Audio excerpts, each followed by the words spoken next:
দর্শক, আপনারা দেখতে পাচ্ছেন যে হাঁসের বাচ্চাগুলো মুরগি থেকে অর্থাৎ মুরগি তুলেছিল, 2টি মুরগি, মোট 8টি বাচ্চা তুলেছিল, তার মধ্যে 2টি মারা গেছে।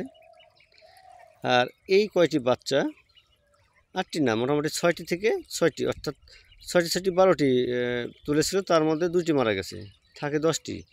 কিন্তু আমি দেখতে পাচ্ছি এখানে আছে 4 5 6 7 8 9টি, আরও একটি নাই। তো যাই হোক, এই বাচ্চাগুলোকে সঠিকভাবে সুষ্ঠুভাবে বেড়ে তোলার জন্য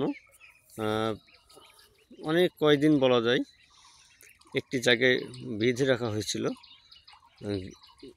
কিন্তু এখন এই বাচ্চাগুলোকে ছেড়ে দেওয়া হয়েছে এবং তারা সুন্দরভাবে পানিতে খেলছে। দেখুন, চমৎকার খেলছে এবং এরা একসময় বড় হবে, তারা ডিম দিবে এবং তাদের মাংস উৎপাদনের জন্য খুব উপযোগী হবে।